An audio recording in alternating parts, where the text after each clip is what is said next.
So, in today's episode, we are going to talk about number 2 on Joe Naso's list of 10, and that is Girl Near Port Costa.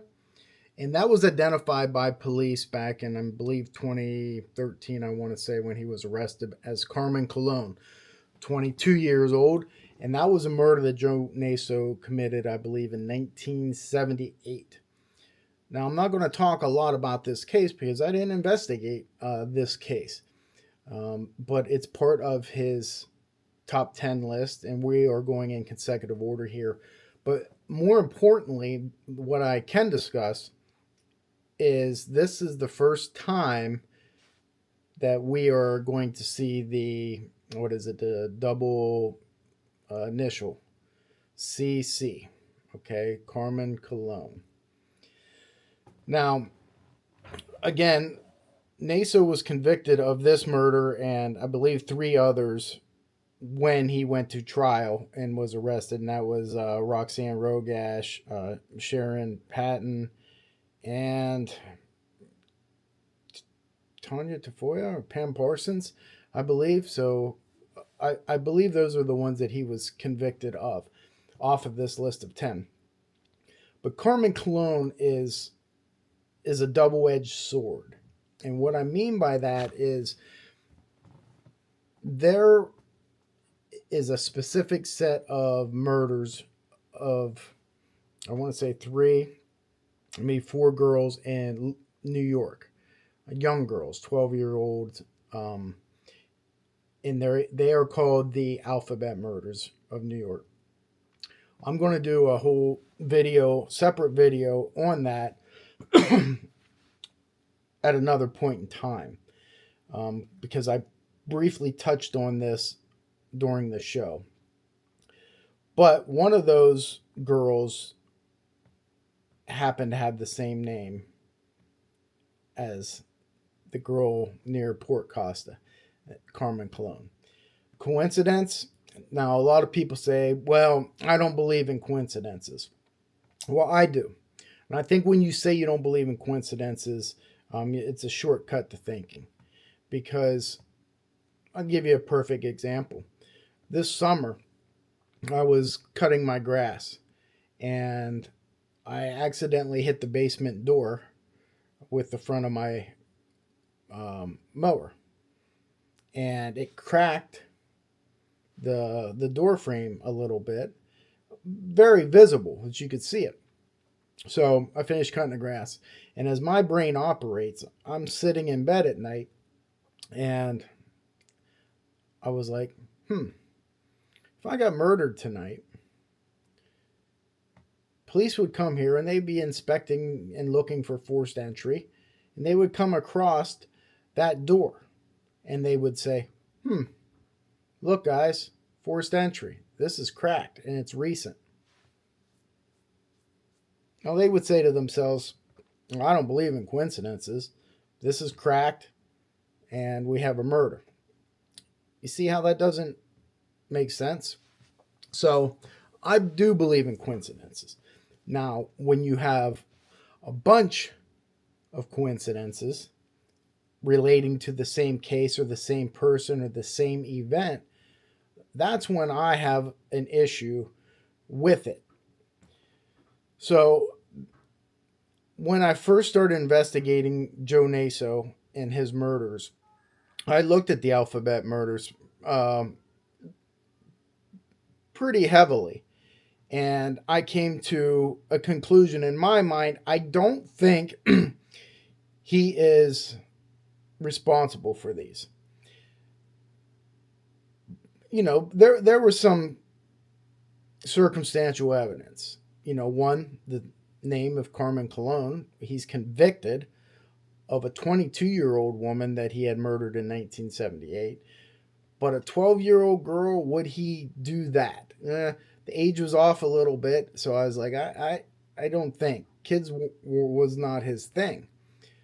And I reached out to Bill Noguera about that, and Bill said, I asked him about those murders, and he said, I don't do kids.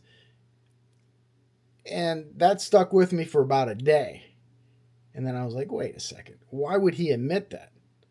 he's not going to say, "Oh yeah, I'm into kids." Nobody does that. Well, I think Wesley Dodds did, that I remember off the top of my head, but he wanted to die.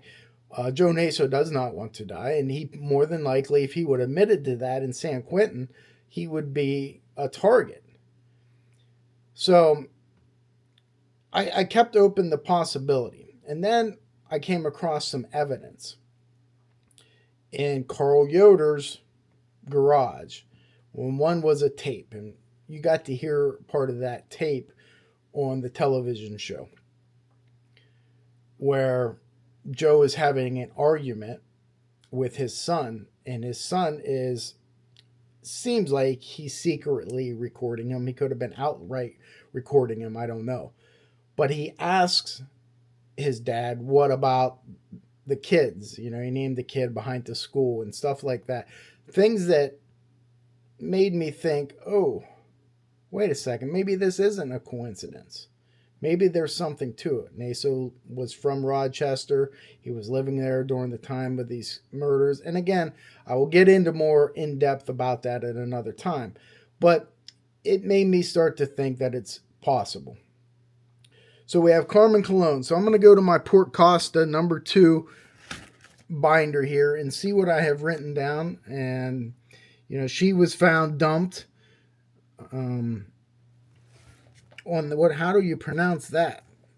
Carquinez Scenic Highway, a road between Crockett and Port Costa, on August 13th, 1978. The body was later identified as Carmen Cologne. She was 22 years old. I have some pictures of that area, which I'll display now for you. I have some more graphic ones, but I don't put those on YouTube or anywhere. She still has family, and the family doesn't need to see that. So I will never do that. But it says there was no evidence found at the time, so it was forgotten as a cold case. Naso's DNA was partially matched with DNA from skin taken between her fingernails. So what did Joe Naso have to say about this murder? Again,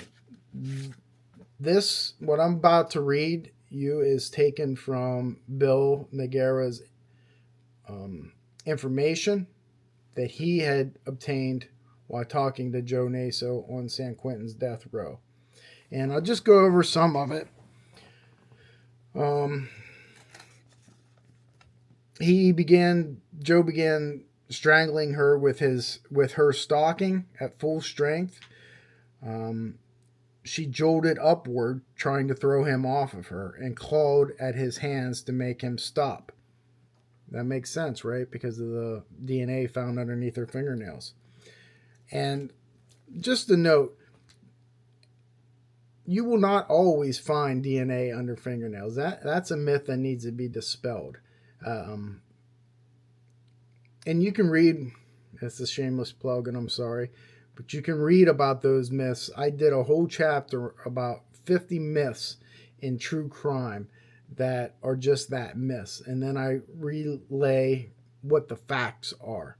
And you can read that in my book, Mastering Cold Cases. Oh, well, here's a video.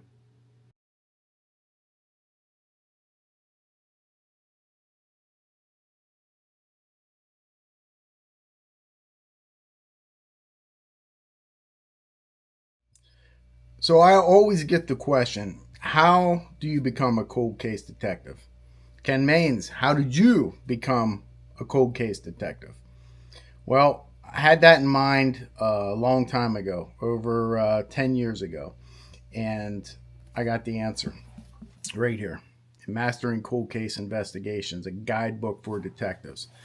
I wrote this 550-page behemoth for that purpose.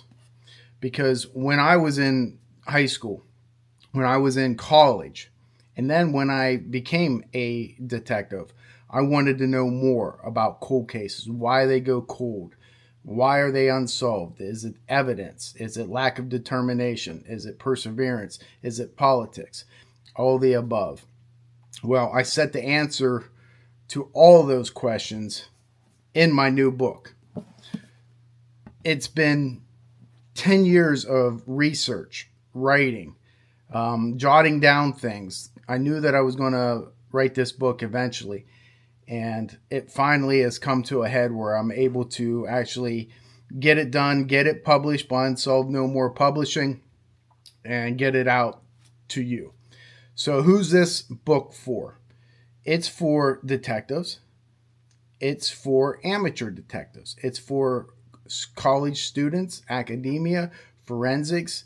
The topics I cover in this book, from what is a cold case, victimology, research, crime scene location, criminal profiling, conflict, greed, sex and revenge, possibilities versus probabilities. That is huge in this book. I go through that a lot because that's the basis and foundation of my methodology. Evidence, sketches. Of course, you have affirmations. Why should you listen? Social media, the rule of psychology, equivocal deaths, modus operandi, signature, legal and ethical considerations in cold cases, integrity, involving as a cold case detective, serial killers, missing persons, domestic violence, exposing myths, premeditation versus spontaneous, confidential informants, wrongly convicted, clandestine graves, you name it. I cover it in here. 550-page hardcover textbook. And along with all those topics, I also wanted to do case studies, especially case studies on confessions. Why? Because you can learn so much from confessions. At the end of the book, I go in great detail about killers in general who have confessed, why they did it, and what we can learn. That's always the most important thing, what we can learn from them and move forward and apply what we learned on that case to a future case. So I have all that. I tried to incorporate as much as I could, and there's a lot in there about real life cases that I have worked on and I have either solved or learned something from.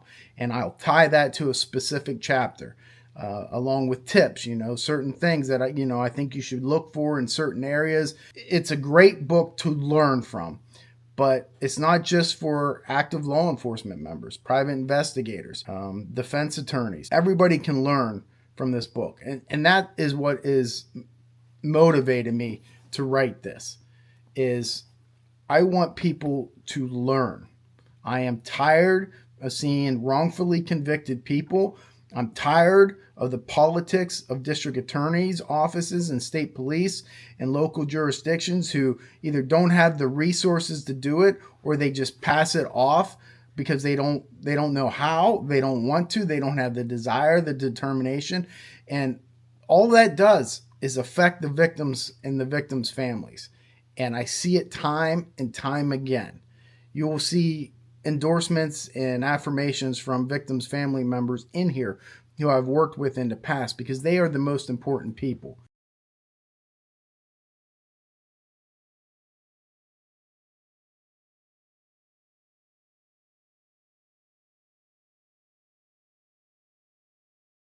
To pass off what I have learned to you so you can be a great investigator, you can be a great detective, and you can solve cases just like I do.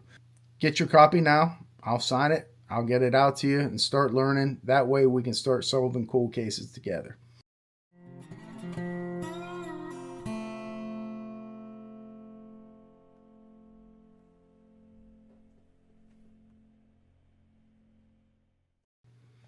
So now that we're done with that, Carmen Cologne, fingernails, Joe Naso's DNA underneath it. He choked her until she lost consciousness.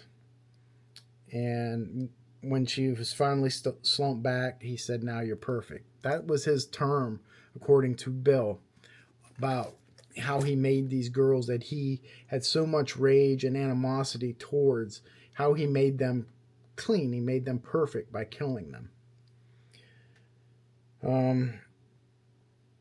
He got up to leave, leaving her in the exact position he killed her in, and retrieved a second camera already loaded with fresh film and took several pictures of Carmen's body.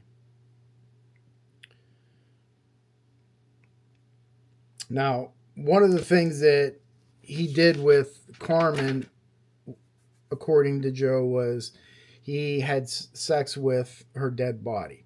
And this was a pretty common theme for Joe Naso. And again, it's a pretty common theme with sexual sadists that I've seen, especially serial killers like Ted Bundy.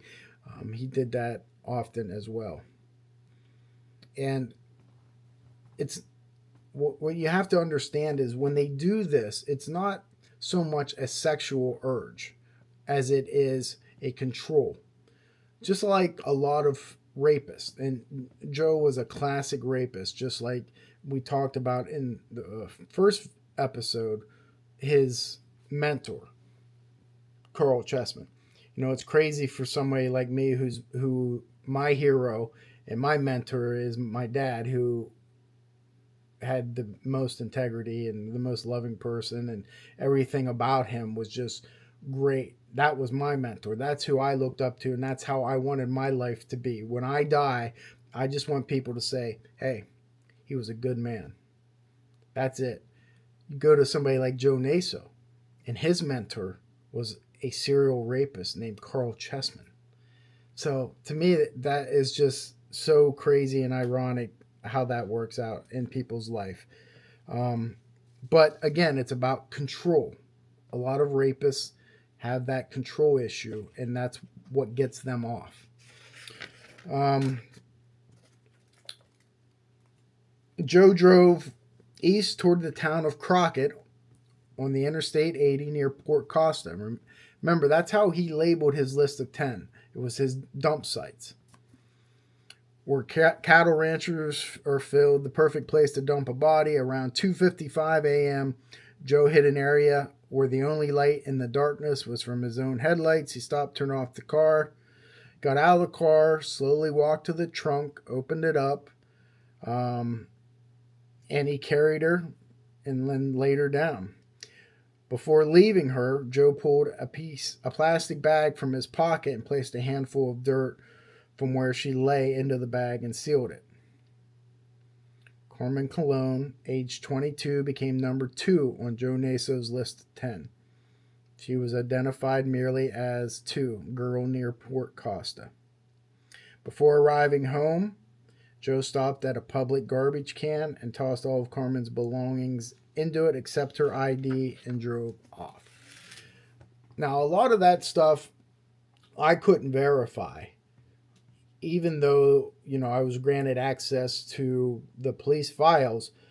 There's no mention of Joe getting dirt from the area and putting it in a bag. But would I be surprised? No, not at all. And again, as I talked before, a lot of this information that I'm getting, I have to take from a manuscript and notes that Bill Noguera would take. And I have to clarify with him, was this a dramatic liberty? Did you stretch this out and make this part up? Or did he actually tell you that? So I would not be surprised that he took dirt. He took a lot of souvenirs. And I'm going to do a video where I show you all the evidence. It's hard to say it's all evidence. Things that maybe police missed. Now, during the show, I spoke to an investigator, Brown. He's in the show very briefly, but we had an entire day where we sat down and talked because he was the head investigator at Joe Naso's house during the search warrant. And they cut all that out. And I don't know why they did it. I thought it was a very important scene because I had confronted him with the question about the gloves that were found in a safe in Joe's house. Now, for me, having a pair of gloves in a safe is odd. But I could have a pair of gloves in a safe. Let's say that they belong to my father who passed away and I wanted to keep them and they were sacred to me. We don't know the story behind the gloves. But I do know that having just a pair of gloves and nothing else in that safe raised a red flag to me that, hey, maybe police should have took that. And when I asked the investigator about that, I got a response I didn't expect. And the response was, I can't believe we missed that. He was ashamed. But he freely admitted, where I expected pushbacks. We didn't forget nothing, because that's what I'm used to. But he was very gracious, kind, and he simply said, I can't believe that we missed that. Now, I will give him a lot of credit. And I'll tell you, as I told him, more than likely how they missed it. As you can see from some of these photographs here, Joe Naso's house was a hoarder's delight. You ever watch the show Hoarders on A&E? I used to watch that a lot. And I'd shake my head how people could live like that. But as a police officer for a number of years that I've been into a lot of homes that were bad like that. And when you have to do a search warrant in homes like that, and I have, you miss things. Now, it's difficult, but there's so many things to go through. And not only that, because you're shaking your head and you're saying, well, he's a serial killer. You have to be meticulous. Yes, you do. But the thing is, you don't know what's evidence and what isn't evidence.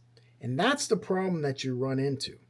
Because fast forward 13 years, 10 years, whenever it was, now I'm at Carl Yoder's house. And Carl Yoder went to Joe's house after Joe's arrest and went through it. And he's the one that found the gloves. And he found so many other items that as I'm looking through them, I think that could be a trophy. You don't think of evidence as, you're going to find a bloody knife, or anything like that. But a do not disturb sign. I remember seeing a do not disturb sign from a hotel in this vast array of items from Joe Naso's house. And who's to say he didn't kill somebody at that hotel and he took that do not disturb sign that you put on the door home with him? Only he would know whether that's evidence or not, right? So it's very difficult as an investigator when you're doing a search warrant to be able to collect everything. You just can't, especially in a hoarder's home. Now, I forgot this. Do you see that? And can you read that? This is from Joe Naso's house. So, Joe Naso killed many girls with stockings. That was one of his fetishes. Oh, whoops, these are on the side, upside down for you to read what Joe wrote. This is what Joe wrote. He had a large bin of stockings, and he would make notes on it like that. Now you wonder, why is this not in evidence? Could Joe have killed somebody with this? He certainly could have. Okay, but police, they don't know. It's like, it would be like you going to a flea market and all of a sudden everything in that flea market is from a serial killer. And you have to decide what to take. Are you going to take everything? The little Matchbox cars that somebody sells? Well, no, you're not going to take that. But how do you know that that's not a trophy that he took from somebody?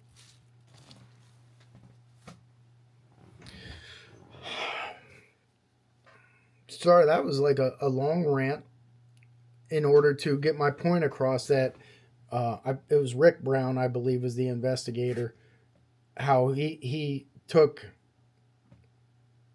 the responsibility. He was in charge of the investigation, and that's what good leaders do. That maybe they missed those gloves in the safe, but they could have missed a lot of other things. And I'm going to do a video and show you, and I'll show you some things now on this video that police did not take from the home of Joe Naso, and it could be evidence. It's all a moot point now for the most part because he's convicted and he's not going anywhere. But I can almost guarantee you there's something in there that is a trophy. of one of his kills, and we don't know about it. I probably picked it up, handled it, have no idea. So it's a very fascinating study, really, in psychology, when you're trying to get into a serial offender's head and say, okay, what is here that relates back to a crime? I don't think anybody can do it, but it's a fascinating try anyhow. So Carmen Cologne, not much about her. Again, I didn't investigate it. The ones I did investigate, girl from Berkeley, girl from Miami near Down Peninsula, girl in Mount Tam, girl from Healdsburg, which we've already done. So I just wanted to keep going right down the list and talk about Carmen Cologne. We interviewed her daughter on the show. Very emotional. I was not there for that, but she set the tone, I believe, for the entire series. Listen, that series was one of the highest rated series that Oxygen ever had. Not viewership wise, I don't think, but quality, like the ratings that you get. Everybody thought it was so well done, and that is a testament to Fireside Pictures and Jason Wolf and Patrick DeLuca and the people that made it. It was well done, well set up, well shot, and Carmen Cologne's daughter had a lot to do with that because she was the first one interviewed, and she set the tone. 1978, her mom was killed, and you see the emotion that was still in her when we interviewed her. It doesn't go away, folks. And all of you out there that have been affected by a tragedy like that, you know what I mean. You see it then throughout the series with the victims' family members that I speak with. So I never got to meet Carmen Cologne's daughter. Had I, or if she's watching right now, I would just say, I have so much respect for you. You continued on. You marched on. You didn't let the tragedy stop you from being your own person. And I am truly sorry about what happened to your mother. And I hope that show that I was a part of helped you in some sort of way. And I don't know, one of the classiest things I've ever seen a television company do, Fireside Pictures did, and that was to offer counseling for these victims' family members. I don't know if Carmen took advantage of that or not, but I hope that if you need it, you know that it's there. And if you ever need to speak with me, you can reach me through my website, and it'll get to me. So I thank you for being part of this show, and I'm so sorry about your mother. Words are cheap, but that's all I have that I can offer you. So Joe Naso was convicted of Carmen's murder, and that is a blessing. And all we can do is move forward. He is, a lack of a better term, a monster. And he doesn't get the quote unquote credit he deserves for as depraved and cunning as he was. He started raping in the early 50s, I believe. And I'm going to do a video about his rape journal because there's some misconceptions about that as well. It's labeled as rape journal, but I hate to give credit to Joe Naso, but again, this is all about truth. I don't believe that they were all sexual assault victims. I think that rape journal had a lot of consensual sexual encounters in there, but there was rapes in there as well. It was all encompassing. And when you look at it like that, patterns start to develop. And one of the ones that jump out to me was when on the show, I think they showed it, when I was sitting down with the Rochester detective who was investigating the Alphabet murders. He had never seen that journal.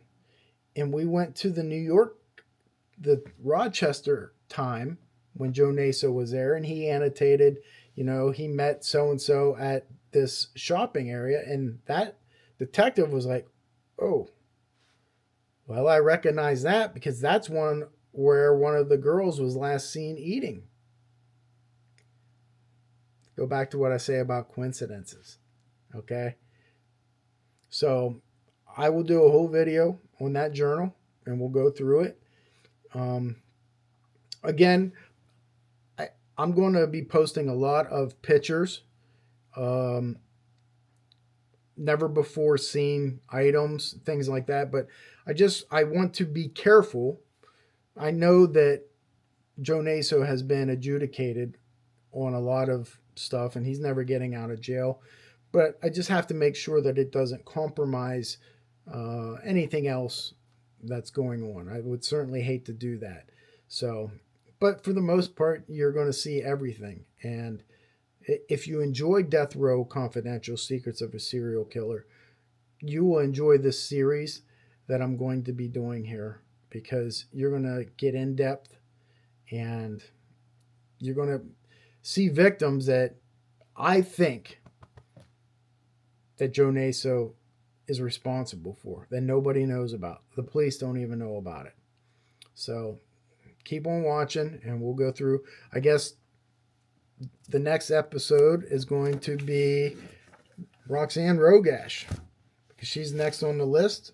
Girl near Lagunitas. I had to say that like 20 times in the show and I would always mess it up. So that'll be next. Let's keep going on this, and I hope you guys enjoy this show. And I always want this to be about truth and true crime. And I hate to preach things, but I'm going to here at the end of this and just say, hey, please be nice and kind to people that, treat others the way that you want to be treated. That's the bottom line in life. Just be respectful and be nice. And I always tell people, you be nice until it's time not to be nice. Okay? And you'll know when that time is. But until then, treat everybody nice. Thanks for watching. Maine's out.